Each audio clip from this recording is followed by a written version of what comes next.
kind of like a Corona beer commercial. Have you ever thought about that as a career option? I find that really pretty boring. So that would be torture. If I had to do that every day, that would really be pretty awful for me. I really need to be preoccupied with something. If I'm just sort of sitting there relaxing, I can only do that for a very short period of time, and then it becomes unbearable. And you don't want to make money, but are you motivated beyond just the profit motive and racking up dollars? Yeah, no, I'm a volunteer. I mean, I don't need the money. There's nothing, it's not like I'm sitting here saying, I wish I could buy such and such a thing. I could buy it. I get paid minimum wage, actually. I don't even get overtime. I think my sort of drive to get it done is somewhat disconnected from hope, enthusiasm, or anything else. I actually just don't care about hope or enthusiasm, motivation. Just give it everything I've got, irrespective of what the circumstances may be. You just keep going and get it done. I think it's very difficult to start companies and quite painful. I think that's important to bear in mind. It's much easier to get a job somewhere. Much easier, much less stressful. You'll have more time for other things. But would you be happier? No, I wouldn't be. I'd be unhappier. So it's really like, if you're sort of wired to do it, then you should do it, but not otherwise. It's not going to optimize your leisure time or anything like that. It's going to be extremely difficult and stressful. So you must feel compelled to do it. Think of it this way: if you need inspiring words, don't do it. Yeah, I mean, it's really hard starting a company. I mean, you have to basically be prepared to work constantly, from when you wake up to when you go to sleep. You have to be willing to deal with a lot of difficult problems, thorny problems, willing to deal with an enormous amount of stress. You just got to push yourself super, super hard. I wouldn't recommend it for most people. I definitely feel stressed. Yeah, it's been incredibly difficult and painful the last several months. Mm-hmm. Painful? Absolutely, of course. Yeah. I mean, I'm sleeping on the factory floor, because I think that's like a fun place to sleep. Mm-hmm. It's terrible. Sleeping on the factory floor, why are you doing that? Because I don't have time to go home and shower. I don't believe people should be experiencing hardship while the CEO is off on vacation. I certainly never expected to see the level of success that's occurred, because I'm actually an engineer, but I discovered that in order to do the engineering that I want to do, I have to have my own company. Otherwise, somebody makes me do something I don't want to do. For me, it's always about, does what I'm doing matter? If we are successful, does it matter to the world? And so there are easier ways to make money than starting a rocket company or, say, a car company. The odds of me coming into the rocket business, not knowing anything about rockets, not having ever built anything, I would have to be insane if I thought the odds were in my favor. Why even begin? When something is important enough, you do it even if the odds are not in your favor. How much of your personal fortune have you poured into this? $100 million. $100 million into something that you did not believe would work at the beginning. Yes. But at the age of 37, he hit rock bottom. His first rockets failed to reach orbit, and an early model Tesla Roadster had quality problems. In 2008, the rocket company is not going well. You had 3 failures. The car company is hemorrhaging money. Yeah. And the American economy is tanked in the worst recession since the Great Depression. Right. That was definitely at the worst year of my life. That fourth launch hadn't worked, that would have been it. We would have not had the resources to mount a fifth. You couldn't have gone out at that point. Yes, death would have been, I think, inevitable because we did not have the resources to mount a fifth launch. Yeah, I wish it wasn't so hard. There are people who've been in the rocketry business for decades who say about you that you don't know what you don't know. What are you trying to prove to them? What I'm trying to do is to make a significant difference in spaceflight and help make spaceflight accessible to almost anyone. And I would hope for as much support in that direction as we can receive. What keeps you fighting for your vision? What helps you to reach your dream? Well, I think I'm kind of constitutionally just gear to just keep going. It certainly there are times when things don't go well, and then that's quite discouraging for sure. And so then it's difficult to proceed with the same level of enthusiasm. But I do think the things that we're doing are pretty important to the future. If we don't succeed, then we'll be certainly pointed to as a reason why people shouldn't even try for these things. So I think it's important that we do whatever is necessary to keep going. What things can you buy that you really love, that really give you joy? It's so rare, so rare. I wish there were more things. That's what we're trying to do. Make things that somebody loves. That the future where we are a spacefaring civilization out there among the stars, this is very exciting. This makes me look forward to the future. It makes me want that future. You know, there are things, there need to be things that make you look forward to waking up in the morning. Wake up in the morning, you look forward to the day, forward to the future. Future where we are a spacefaring civilization and out there among the stars, I think that's very exciting. Persistence is extremely important. You should not give up unless you're forced to give up. You know, there's no other choice. Now that principle can be misapplied if you happen to be trying to penetrate a brick wall with your head. You have to be cautious in always saying one should always persist and never give up, because there actually are times when you should give up because you're doing something in error. But if you're convinced that what you're doing is correct, then you should never give up. And you know, life has to be more than about solving. You know, if all that life is about is solving problems, why bother getting up in the morning? There have to be things that inspire you to, you know, that make you proud to be a member of humanity. Well, it's like the Nike slogan, you know, just do it. You know, just showing up is half the battle. Just, you know, you got to try hard to do it, and don't be afraid of failure. As Edison said, you know, it's 1% inspiration, 99% perspiration. Not be afraid to innovate, but also don't delude yourself into thinking something's working when it's not. Or you're going to get fixated on a bad solution. Yeah, and I think also just don't be afraid of new arenas. You know, you can get a book, learn something, and experiment with your hands, and you know, just make it happen. Find a way or make a way to get something done.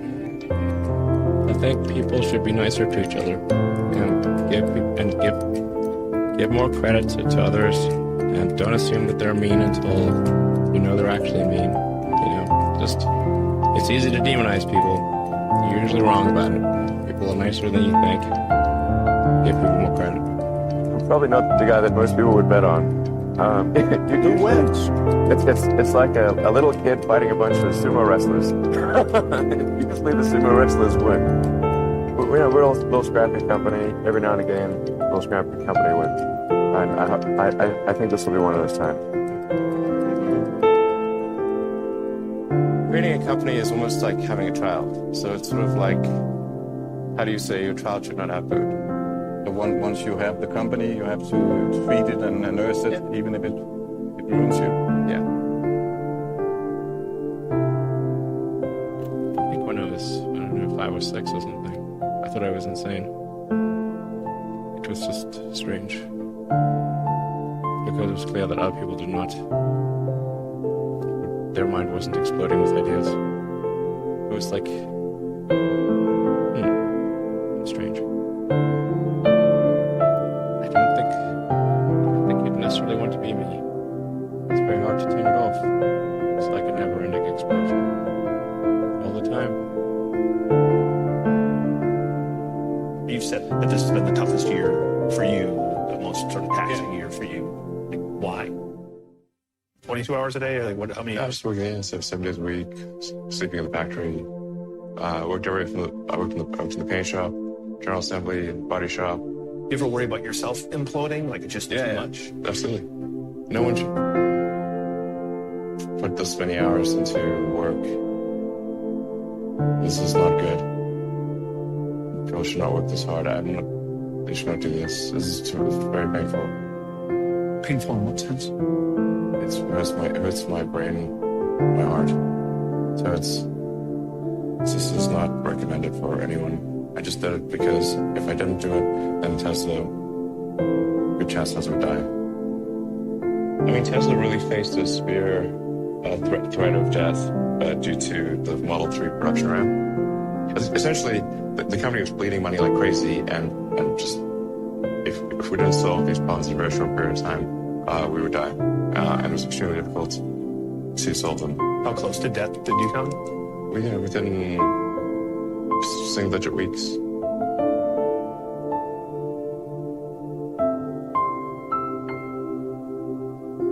I mean, when we started Tesla, I thought maybe our chance of success was 10%. Well, I mean, I can tell you my original plan was, I thought, okay, I had like $180 million from my portion of the sale of PayPal. And I thought, if I invest half of that in creating these companies, then I still have the other half to be fine. Yeah. But of course, that's not how it worked out. We used up all that you invested $100 million, then still need more money. And then there was the big recession of 2008 and 9. And in the end, I had to invest everything. And I was borrowing money from friends to pay the rent. You were on the edge of actually. I didn't even go to the house.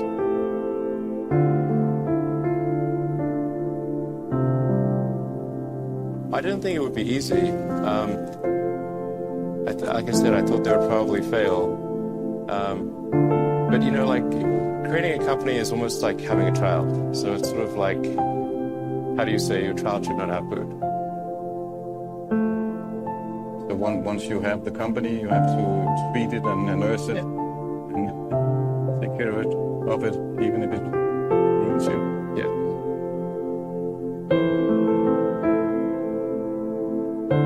But there was some tough times in 2008, end of 2008. How did you get through that period of crisis? Can we just break for a second? Sure.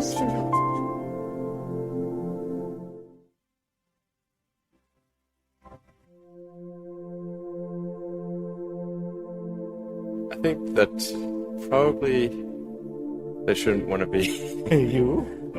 I think it sounds better than it is. Not as much fun being me as you think. It's definitely, it could be worse for sure. But it's, I'm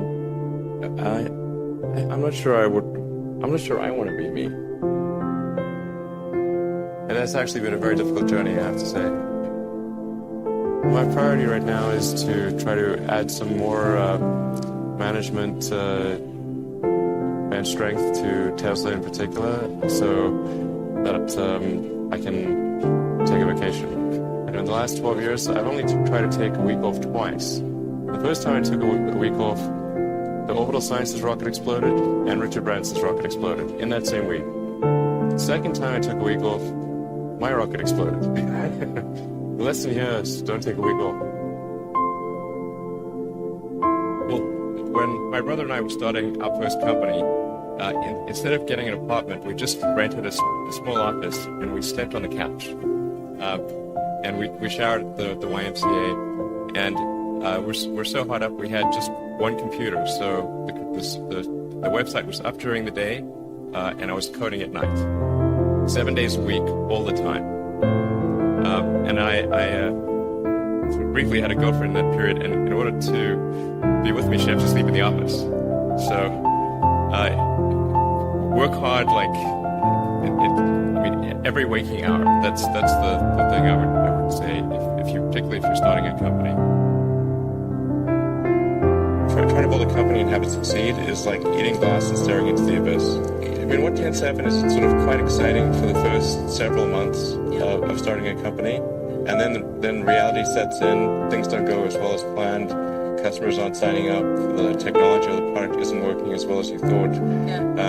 And then that can sometimes be compounded by a recession, and it can be very, very painful for several years. When you had that third failure in a row, did you think, I need to pack this in? Never. Why not? I don't ever give up. I mean, I'd have to be dead or completely incapacitated. You know, there are American heroes who don't like this idea. Neil Armstrong, Gene Cernan have both testified against commercial spaceflight in the way that you're developing it, and I wonder what you think of that.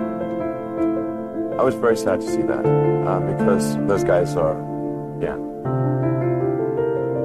those guys are heroes of mine, so it's really tough. You know, I wish they would come and visit and see the hardware that we're doing here. And then I think that would change their mind. They inspired you to do this, didn't they? Yes. And to see them casting stones in your direction. It's difficult. Did you expect them to cheer you on? Certainly hoping they would.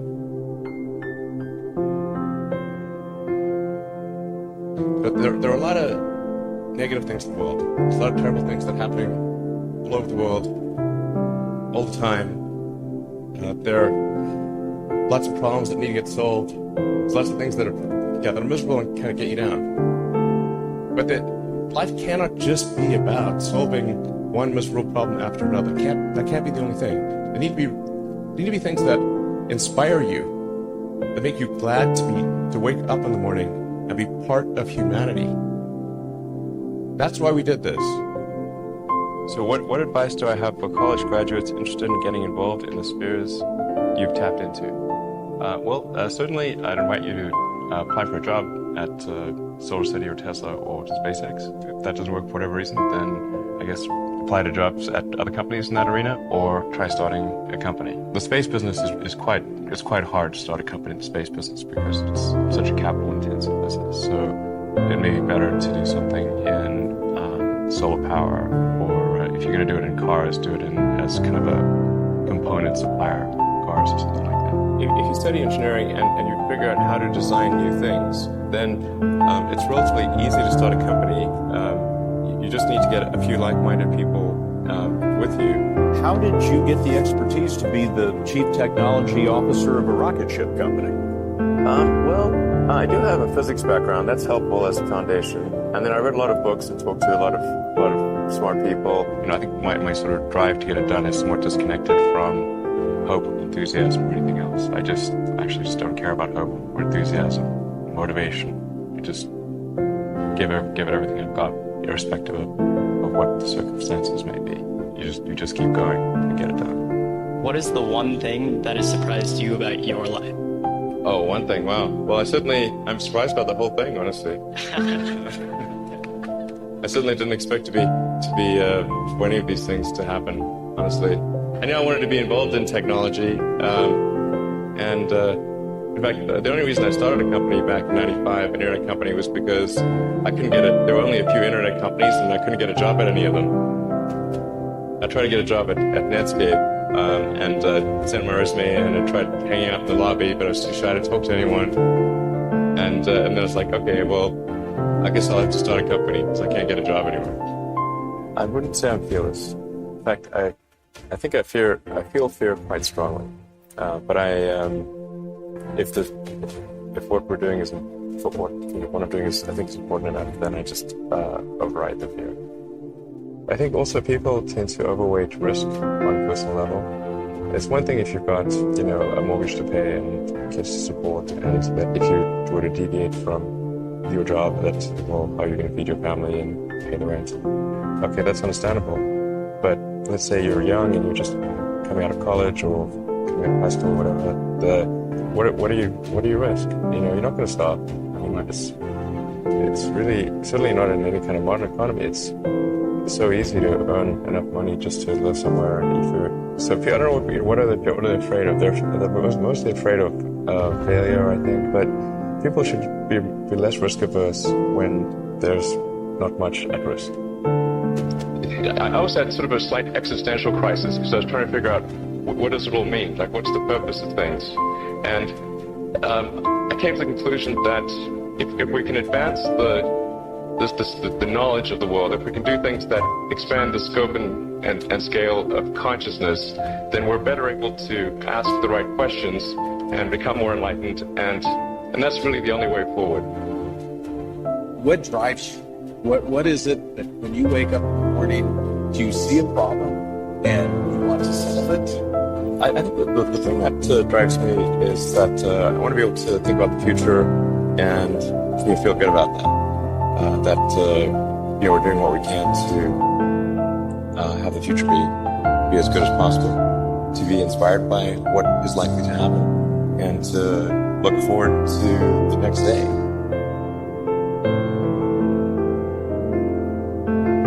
That's what really drives me is trying to figure out how do we make sure that things are great and going to be so, and that's the underlying principle behind Tesla and SpaceX. I think particularly for Americans, think about America is a nation of explorers. People came here from other parts of the world, chose to give up the known in favor of the unknown. So I think exploration, I think the United States is a distillation of the human spirit of exploration. I mean, I thought both Tesla and SpaceX would fail at the beginning. You think so? Yeah, sure. Wait. Of course. Nevertheless, you put all your money in that. I expected to lose it. Well, technically, what I thought was, well, I'll take half the money from PayPal, and if I lose half of it, that's okay. But then, of course, the companies encounter difficulties, and then have a choice of either let the company die, or put all the money into the companies. And so I really didn't want the companies to die, so I put all the money in the companies. And then I had to borrow money from friends to pay living expenses. It's just really looking just for evidence of exceptional ability. And if there's a track record of exceptional achievement, then it's likely that will continue into the future. Well, it really depends on the stakes. If the stakes are high, if it's really important, then I'll overcome the fear and just do it anyway. But essentially, I just drive overrides fear. I feel the fear. It's kind of annoying. I wish I felt it less. Toward the end of 2008, SpaceX prepared its fourth attempt. We were running on fumes at that point. We had virtually no money. So a fourth failure would have been absolutely game over. Except for SpaceX. The first 3 launches failed, just barely able to scrape together enough parts and money to do the fourth launch. If that fourth launch had failed, we would have been dead. So multiple failures along the way. I tried very hard to get the right expertise in for SpaceX. I tried hard to find a great chief engineer for the rocket, but the good chief engineers wouldn't join, and the bad ones, there was no point in hiring them. So I ended up being chief engineer of the rocket. But Flight 4 was flawless. In Musk's world, it lit the darkness. When critics say you can't do this, your answer to them is, we've done it. And they just work like hell. You just have to put in 80 to 100 hour weeks every week. If other people are putting in 40-hour work weeks and you're putting in 100-hour work weeks, then even if you're doing the same thing, you know that you will achieve in 4 months what it takes them a year to achieve. Work hard, every waking hour. That's the thing I would say. And you can do simple math to say if somebody else is working 50 hours and you're working 100, you'll get twice as done as what's done in the course of a year. I think it's important that humanity become a multi-planet species. I think most people would agree that a future where we're a spacefaring civilization is inspiring and exciting compared with one where we are forever confined to Earth until some eventual extinction event. That's really why I started SpaceX.